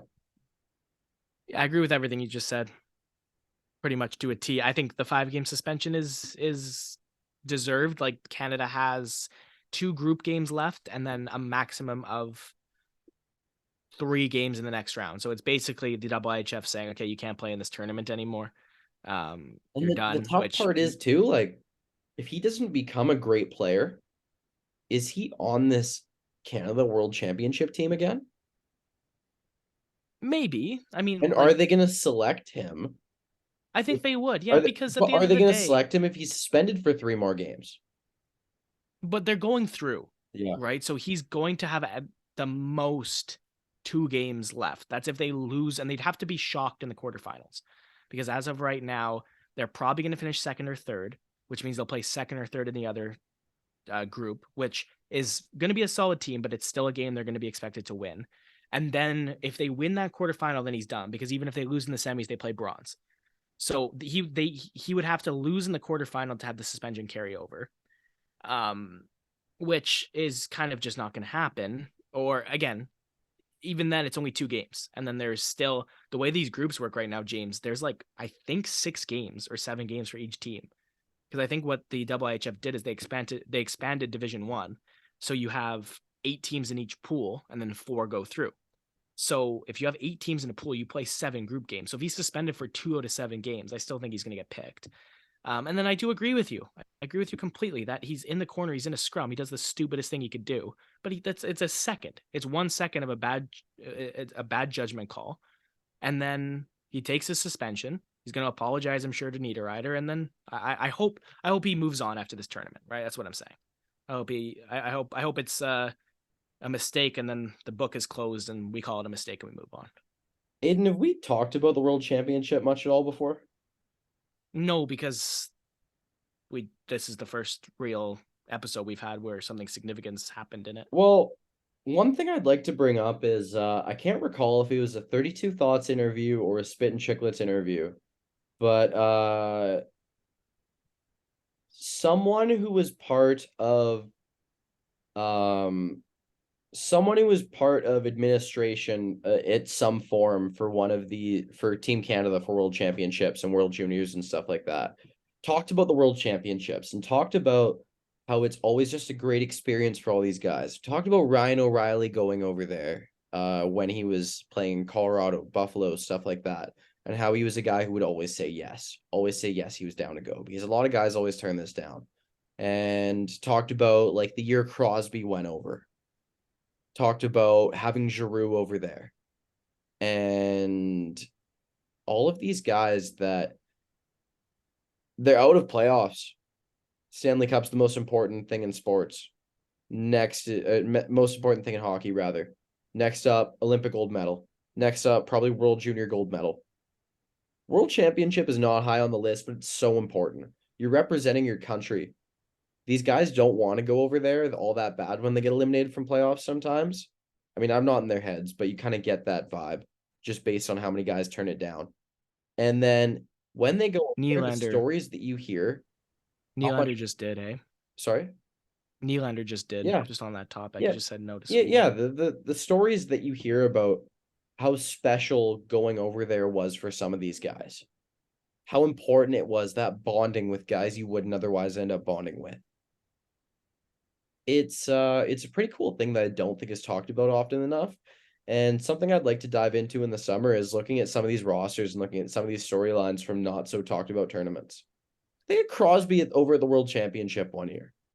The one story I heard on this podcast was Ryan O'Reilly goes over there with his guitar and they're just loose and fun in the locker room, just having a great time together. Lane Hudson, looking very good for the United States. He is the Boston University defenseman who is still eligible for the World Juniors next year, James, which begs the question. I wrote it down. He's my early 2024 World Junior MVP favorite if the States even if the States are in the semifinals, which you know they're always a favorite to be, especially without Russia.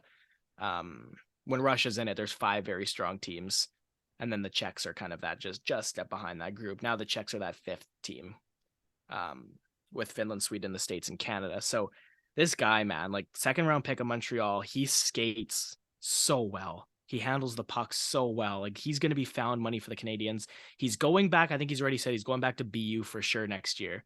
So I'll have another year of college. But I think the year after, this guy's going to step in. He's going to be top 4 defenseman in Montreal, and we're going to be talking about another good young American defenseman to add to Quinn Hughes and Adam Fox. Yeah, it's a very interesting thing to think about. I also want you to put, I mean, not in the exact same era, but I'd like you to include Zach Werenski in that conversation, because I feel like if he didn't play in Columbus and he wasn't injured so often, as of late, I feel like he is in that conversation. Yeah, for me, Werenski is kind of aging out of that conversation. He was a 2015 first round. I guess Fox was only a 2016 pick. So even Fox is kind of on the older side of that. So yeah, Werenski and Fox are in the same category. I do agree with you. I think Werenski's fabulous. Yeah, so shout out Lane Hudson. Quick shout out just to wrap it up. So we've obviously talked a lot of Canadian Junior A on this podcast because that's my job. And at the start of the year, James had a foot in that camp as well. So I just want to shout out the AJHL representative, the Brooks Bandits, are on to the final in the Centennial Cup. The Centennial Cup, in layman's terms, is the Memorial Cup of Junior A. But what I did want to do is I want to shout out a friend of mine, the Timmins Rock and the Northern Ontario Junior Hockey League won their league, so they went to the Centennial Cup. And playing against the Brooks Bandits was a personal friend of mine, Tenzin Nyman. Watched some highlights of that game. Tenzin is from Maple Ridge. Him and I met a couple of years ago, and he went from the Ridge Meadows Flames organization to playing for the Timmins Rock, and him and his brother making up part of that defense core. So great to see Tenzin playing at such a high level, and wanted to shout him out because he's a great guy. All right, James, let's go, buddy. It's time. We got the Q&As, and you are giving me career trajectory. So hop to it. Are we going Q&As first? It's up to you. That's what I was gonna, balls in your court here. Yeah. I don't know. I'm looking at these Q&As and I'm thinking I picked the questions the last couple times. I want you to do it. I want you to ask the questions. Okay. I'm going to go 4. So I'm going to pick 1 from the Instagram DMs, 1 from Spotify, and 2 from the story we posted this morning. So the 2 from the story we posted this morning, Bettman leaves you as commissioner for a day. What rule are you keeping and outing? So I guess it's what would you I'm going to take this as you're the commissioner. What would you change in that day? What do you have, James? If I'm the commissioner, what do I change in a day? Yeah. Now put I aside, tell people. let's pretend Okay, yeah. let's pretend you have total power, okay? So let's put aside the feasibility of getting this changed in a day. Just pretend that you have the power to do what you want to do in the NHL. You can do it, and there's not like there's not a voting process. It's just you can change it, and then you can walk away. Like don't be like, okay, this wouldn't actually happen. Just suspension of disbelief. Okay, so what my heart says, because I feel so passionate about this, is stop slowing things down so much and over reviewing everything. Interesting. Very If it was interesting. offside like 20 minutes ago, leave it alone. I If don't disagree with if the your ref didn't catch premise. it 2 minutes of zone time earlier, that shouldn't be the team's problem. I don't disagree with your premise, but it's hard to change that rule because what do you change it to? We're in the social media era. It's not possible. People overanalyze everything online. It's not possible. Okay, but what does that rule get changed to? That's my question. Is it a certain number of touches of the puck? Is it a certain time? Is it what is it? Yeah, Do you I take think there should be a 60-second rule where if there's been 60 seconds of zone time, you can't call it as offside. You can't challenge it as offside. You have to leave it alone. Okay, so then the question that is going to come up, and again, this is just going to because you're causing more of your problem with your solution Yep. because what's going to happen then is you're going to have a team go in the zone offside, and then the review is going to become they're going to have to start a stopwatch when they enter the zone offside, and then they're going to have to track the stopwatch, and then it could be the difference between 58 seconds of zone possession and in the net is no goal. 62 seconds of zone possession in the net is a goal, right? Because then that's going to happen. And Yeah. then that Yep. is going to be worse. That's worse, I And think. that's why I say this one is not Yeah. possible. And Yeah. that's why I say this one comes from my heart. Yeah. No, what I would take out is I would take out coach's challenge. It slows down the game too much. Okay. No, I'm not going to agree with you, but I respect the I opinion. really like having the coaches engaged like that. I like seeing the passion and drive that they have from that. And I like how strategic it is sometimes and how desperate it is sometimes. I really like what it does for the game emotionally. I don't like what it does pace-wise. When you're I don't watching the broadcast, disagree. I feel like it takes so much life out of the game. Yeah, I don't disagree. It's just I think it's necessary. Okay, sorry, not when you're watching the broadcast. You're at the rink. You're at the rink Yeah. watching the game. No, I know I completely empathize with your points. I think the necessity of it outweighs But the with negatives. my heart, I want it to be old school. I want it to be early 2010s. Yeah. I want it to be Yeah. late 2000s. I want things to just live. No. And I the just think first time it ever ripped my heart out was Landeskog was offside for the goal that would have tied it against San Jose in Colorado's Cale Makar's first playoffs. okay, so I'll pitch something to you. Okay. What I would like, and this is just off size, this isn't anything else. I would like, you know what lacrosse has? Lacrosse basically has a dead zone You in front watch of the lacrosse? benches. No, I don't, but Okay. I know this to be a You know fact. anyone who They have watches NLL lacrosse? my friend who lives here with me, I went over there to drop off something I bought for her and her boyfriend yesterday, and she was like screaming in the office at an NLL lacrosse game. It was the most That's random really thing in the cool. I world. love to hear that. That sport is Yeah. underappreciated. I don't have much drive to watch it, but I'd really, really like to see a game in Vancouver. That's the Warriors. Yeah, Calgary has a team here Yeah. too. We can go when you come. So what they have is a dead zone in front. So I think what I want is like a little whatever 2 foot out of the bench patch of ice where too many men and the offside on the changes doesn't matter. So if your skates are in that zone, it doesn't matter if there's too many men because that's basically you're in the process of going to the I bench, like that. right? Yeah. So then if the puck comes into that area and hits players and it's the sixth player on the ice, it's not too many men. Or on that Landeskog play, he's clearly getting on the bench, right? If he's in that dead zone, that doesn't matter. That's a goal. That's what I'm saying. That's not my answer though. I think my answer has to be, and we'll talk about this more in the summer. My answer has to be implement a soft cap, luxury tax system. I hate that one so much. Really, I love what the hard cap does for the NHL in creating parity. I don't. I know what you're coming at. I I know where don't you're want coming this to from. become basketball or baseball where they can just be like, oh, here's 100 million. Yeah, but I don't think it will because we've talked about this. The hockey as a sport, like look at the Rangers. You can't just put a collection of superstars together and have success. It can improve your chances at success, sure, but you still need to be a team, right? I think hockey as a sport is kind of immune to the basketball way, which is you pay the best player in the world copious amounts of money and you are suddenly the second best team in the league, if not the best team in the league, right? That doesn't happen in hockey. Connor McDavid couldn't go anywhere and make them the best team in the league. That just it like and he is potentially the most talented player of all time, and he still can't do that because that's just what the sport is. Yeah. Soft cap for me does a couple things. Number one, players will get paid more. Number two, and this is a big one, I actually do think markets who are willing to invest more in their teams deserve to be rewarded for it. I think Francesco Aquilini in Vancouver, the soft cap would destroy the Canucks, and I actually would love it because it would expose how cheap that guy is, right? It would expose how unwilling to spend money he is, right? And Yeah. so for me, if there's an owner that's willing to just pour money because he wants his team to have success, have success. You earned it.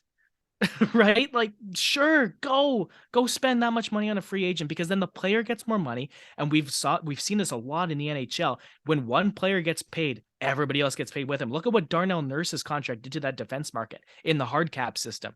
He got paid 9.5, which is about $1.5 million more than anybody thought he was going to get. And then Werenski signed 9.5. Makar signed his 9, and McAvoy signed 9.5. Fox signed his 9, right? Like Nurse was the trendsetter for so many other defensemen to get really, really paid. So, the second that one team is going to give, it would be, let's say hypothetically, like a not a tier 1 caliber player, but like a superstar, but a tier 2 superstar, maybe not Rantanen, but like Landeskog. Okay, let's say Landeskog went to the open market, got $12 million in the soft cap system. Well, then other players like Landeskog are going to get that much money too, and then the middle six forwards are going to get up to the 6-7, 6-7-8s, right? And then everybody gets paid more. Look at the other I North. want everyone to get paid. Yeah, I and I do. think the soft cap would do that. I want everyone to get paid. I want all these athletes to have intergenerational wealth. I would love to see that. I want to see people set up and enjoying their lives. I want to see their grandkids enjoy their lives. That's important. I want everybody to eat. I want food on the table for everybody forever. I will never disagree with that. Just in the spirit of the NHL, I feel like it's like the last dog left. You know what I mean? No, I know. It's just for me. The other thing too is like, James, think about like let's go 2009, okay? 2009, and I use that as a benchmark because that's the first year I remember watching. So it's arbitrary, but just for me. 2009, Pittsburgh, okay? Here's the cup winners. Pittsburgh, Chicago, Boston, LA, Chicago, LA, Chicago, Pittsburgh, Washington, St. Louis, Tampa, Colorado. How much parity is that?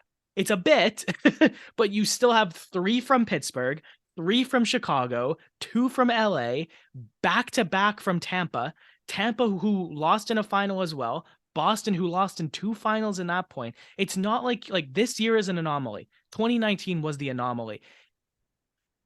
There's still like we have a hard cap. There's still not the parity that they're almost. I think parity is like a dystopian idea in the NHL. I don't actually think it's real because look at is that. regular season parity where these teams can be competitive night in, night out, where you see an Arizona beat a Colorado last year. I still think that'll be But possible. here's the important part. You mentioned all these teams that won. Those teams won because they managed their assets perfectly. Those teams won because they did an incredible job within the system to do that good of a job. And management won those cups damn near just as much as the players with some of those. Okay, you're right. You're right. But then the question we have to circle back to is they did, but in 2021, Tampa won the cup 17 million bucks over the cap. Yep, Right? It's the these system was there and they rocked it. yeah, they again, it was a loophole they exploited. So that's the other thing too is would you rather the NHL go to a soft cap where everybody is on the same playing field or a team, like they didn't cheat to win because they didn't break a rule. But But are they on the same playing field with a soft cap? Is an Arizona or Columbus able to use and exploit and spend to that soft cap just as well as a Toronto or New York is? Or do that's we end up with a New York Yankees, a Boston Red Sox that's just able to throw as much money as they want in there? I think that's when you have to mess with the premiums on the overages, right? Because that's what a soft cap is. That's what the luxury tax is. It's like you exceed the cap and then you pay a certain percentage. So if again, James, if that luxury tax percentage is really high, then that's going to be a deterrent. I don't think it ever happens under Gary Bettman. It could very well happen under someone else one day. I think this causes the next lockout is that this problem. Yeah, Nobody in the Players Association I is gonna wouldn't call it an immediate problem, but yeah, I wouldn't call it an immediate problem just based on how much money is handed out every year on July 1st, first day of free agency, whether or not it's July 1st, whenever free agency opens up. Some previous years it hasn't been July 1st, but it's kind of evening back out to proper scheduling. You look at how much money's handed out on free agency opening day, the free agent frenzy.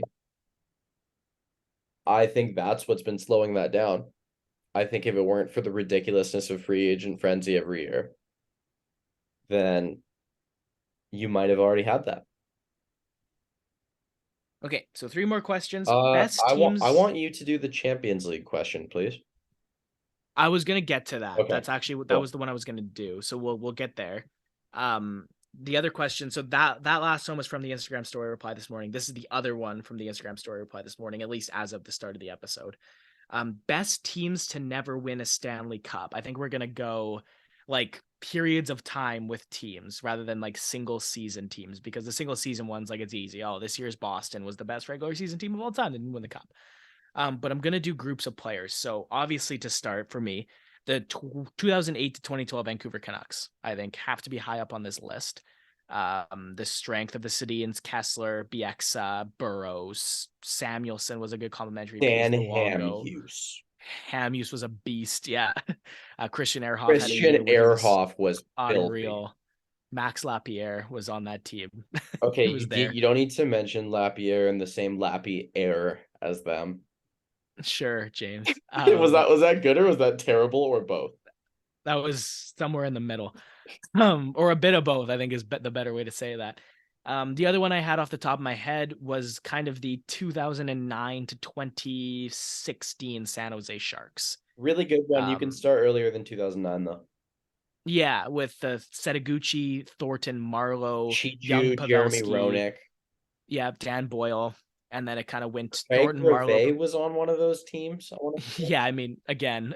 No, Craig Rivet was a very good player. He was solid, yeah. Go back to NHL 07. He's like a 90 overall.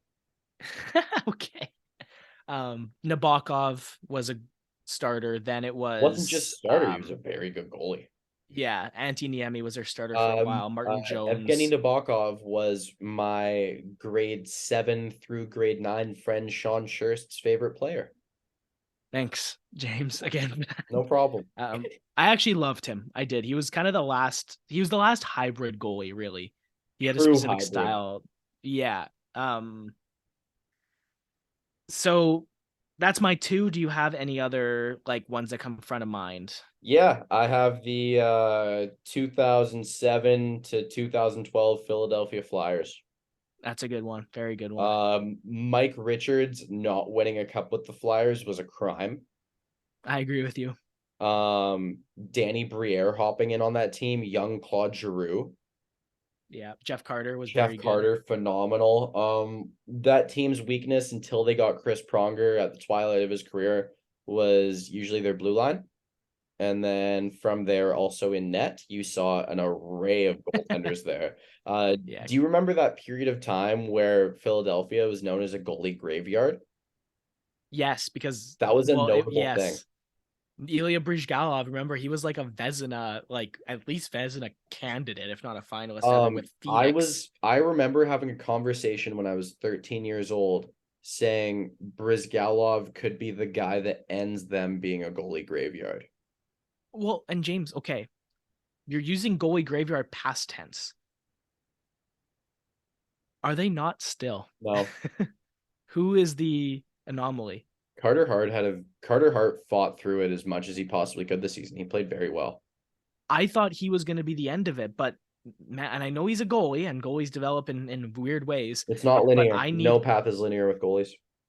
I need another year of Carter Hart being a solid number one to really buy him being a solid number one. I just need one more year of it, and then I'll be on board. But he went so all over the place to start his career that I'm just not there yet. If they hand him an 85 overall in Chell, I'm happy with that. Yeah, sure. Okay, Philly's a good one. I'm I just have trying to one more. think. Like, okay, I have the Ryan Callahan era New York Rangers prior to Marty St. Louis. well, St. Louis was part of that St. group, Louis is though. the end of that to me. Yeah, But you're right. also like the Ryan Callahan era, the John Tortorella Ryan Callahan era of New York Yeah, Rangers. Those yeah, guys were dogs. Those yeah. guys went to war. It's like the Brandon Dubinsky, Dan Girardi, Ryan Callahan, Mark Stahl, like Marian Gaborik being the one over the top flashy dude.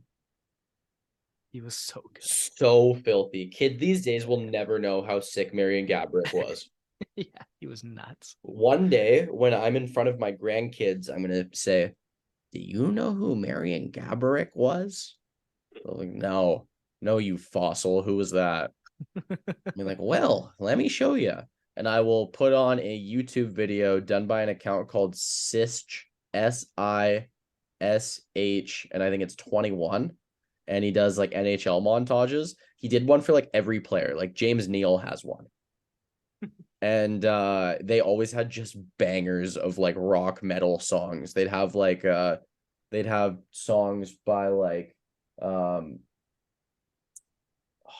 so much stuff. They'd have like Motley Crue. They would have like it was just such like it would be either random like 80s rock or it would be like 2000s like new metal hard rock. It was just so much fun. Oh, it was such a Okay, good time. But yeah, so it I've was New got York Rangers, the Ryan Callahan, John Tortorella era. That's my other one.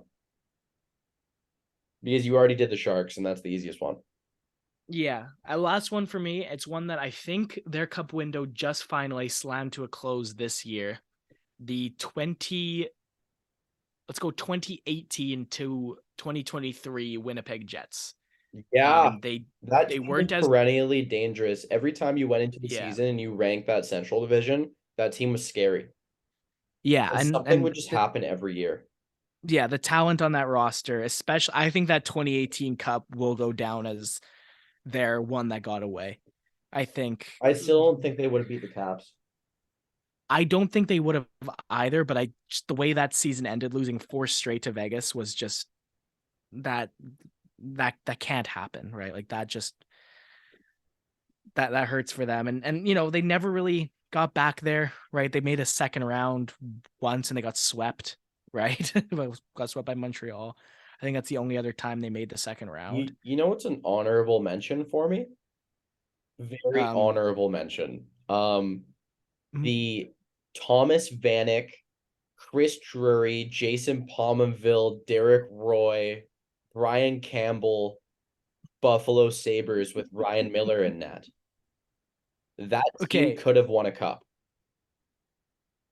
Oh, okay, but we have to be talking like 06 to 09. Like we can't be talking any more recently than Did they that. not make a second round in 2011?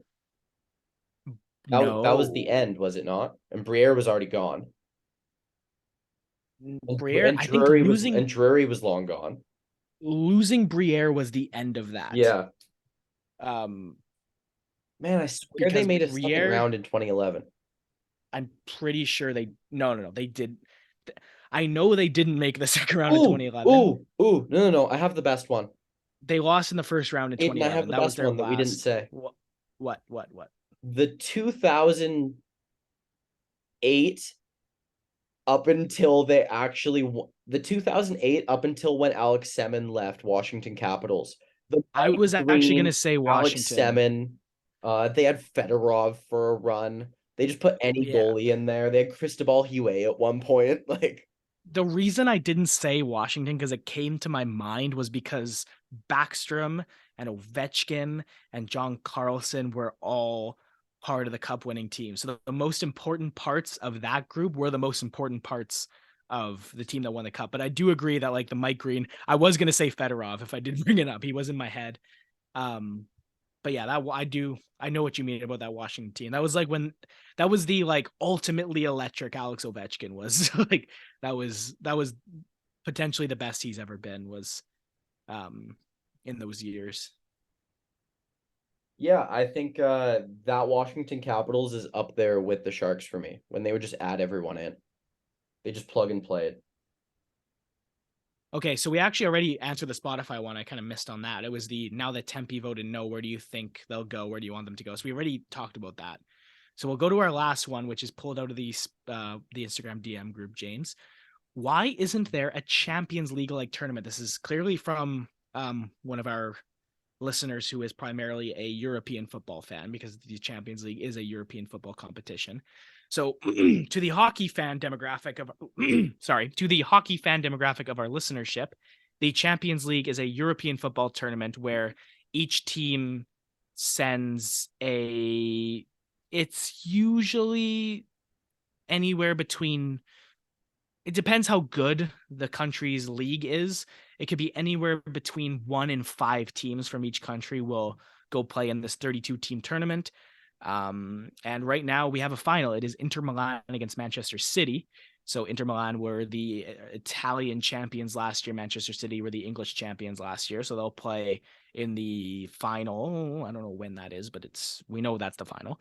So the question is, why doesn't that exist in hockey? And I think, James, the easy answer is because there's just not a second league nearly as good enough. I think that's the easy answer anyways. The NHL is just that's the league. You know, if you take the Russian champion and the Swedish champion and the Swiss champion, like they're just not going to come close to whoever wins the Stanley Cup. And also the relations between the KHL, which is the next best league probably, and the NHL have never been good enough for that to even be considered. Yeah, that's part of it. And I think another piece of it is arguably the second best league in the world is the AHL, right? So it would be a very odd like dynamic for the NHL champion to play the AHL champion in anything. Yeah, I could never really see it working with the NHL. I think with other sports it makes so much more sense. Yeah. But honestly, other than footy, it doesn't really make sense at all.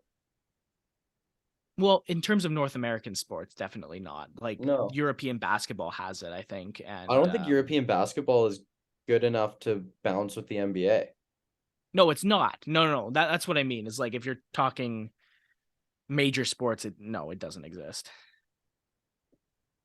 All right.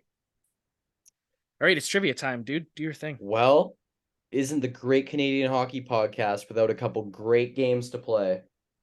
And here we go. We have some career trajectories, which we haven't done in a couple epis, have we? No, we've been all over the map pretty much since we introduced the Q&As because we've kind of let the Q&As like take over a lot of the time we've done trivia, so we haven't done like full trivia games in a while. All right, well, for some reason, because I randomly put these together just before we started, they go easy, easy, hard. Okay. Like, if you don't get the first two instantly, I'll be really confused. Okay. So I'm not even going to bother writing down the first You two because I shouldn't. got my Okay. Okay. All right, player number one, played from 2003 up until currently. Carolina Hurricanes. New York Rangers, Minnesota Wild, Buffalo Sabres, Montreal Canadiens, Florida Panthers. Eric Stahl. Yeah. And that like Rangers stop is such like a niche one. That's like one of those Honestly, like that Rangers stop is sad.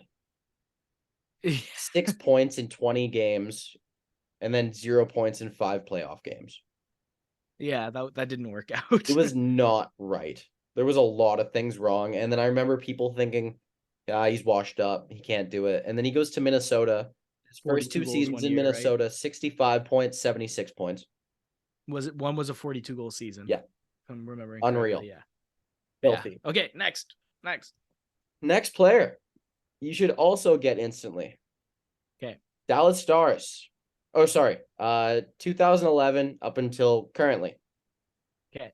Dallas Stars, Montreal Canadiens, Vancouver Canucks, Winnipeg Jets, Minnesota Wild, Toronto Maple Leafs.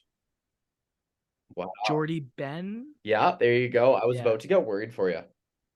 No, yeah. It was the Leafs because he wasn't there for playoffs. There's that, and then it's also the Vancouver to Winnipeg. I couldn't like get Nate Schmidt out of my head. I actually can't picture Jordy Ben in a Jets jersey. I don't think he played much. No. All right. Okay, last one. This one is write this one down. This one could really, really confuse you, or it could be immediately easy, but I think it's going to be erring on the confusing. Okay. It's a somewhat obscure player. Okay. Played from 2005 till 2015. Okay. Goes Detroit Red Wings, Chicago Blackhawks, Florida Panthers. I've talked about this before. The most dangerous thing is when like something in my head clicks because 2 of the teams are right, but then it's wrong, but then I can't get that out of my head. Yeah. Because immediately like the Chicago, Florida, I was like, oh, Thomas Fleischmann played for both those teams. I was like, no, he was a Washington Capital, but now I can't get that name out of my head. And he was an Avalanche. He was, yeah. Oh. Okay, I've got one that I know was Chicago, Florida. Now I'm just trying to picture him in a Red Wings jersey. Kopechki. Wow. You actually got that. I think I have upstairs as part of just my obscure hockey memorabilia collection, like a collector's edition Hockey News Champions of the Chicago Blackhawks in 2010. And there was a lot of pictures with him going nose to nose with Dan Carcillo in the final against Philly. That's where that came to my head, was just kind of picturing him in those Blackhawks jerseys. That was honestly a really good pull. Yeah. Well, they played Vancouver like what, twice with him at least. So yeah, when you said Cup winner and I could like fix in on those teams, then I exactly twice with him. 2010 playoffs and 2011 playoffs. Yeah. He only played 1 game in the 2011 playoffs, even though he must have been injured because he had 42 points in 81 games that year. Yeah, I don't remember. He might have been, but I remember he came out for Ben Smith. And then Ben Smith scored the Game 6 overtime winner in that series. He must have been injured, even if he came out for Ben Smith, if he only played 1 game. Yeah, I think it was Seabrook that got hurt during that series, notably, but I don't remember Kopechki getting notably injured. 37 playoff games, 578 regular season games, pretty good. No, I remember he was Slovak, right? Yeah, he played for Trenchin Dukla, so probably. Yeah, I think he was on the 2010 Slovakia Olympic team too. I shouldn't say Dukla, it's probably Dukla. Yeah, that was another team I was completely in love with. Was that Trenchin? 2010? No, 2010 Slovakia. You big Trenchin fan? Okay. All right, fun. Good pull on Kopechki. I like that. Yeah, that was a pretty fun pod. I felt like we were pretty off the cuff. I enjoyed that one with you, man. Yeah, no, for sure. Well, at this point in the pod, I always thank everyone for listening, and episode 23 here. We are moving along. It's pretty enjoyable.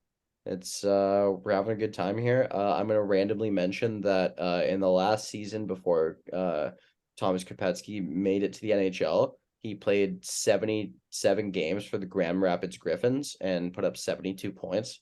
and he was one of those guys that the Red Wings just leave in the AHL to marinate for like 4 years. And it's just kind of funny. He also played for the Cincinnati Mighty Ducks, which I didn't know was a thing. But yeah, anyways, thank you all for listening. And yeah, without further ado, let's roll that outro.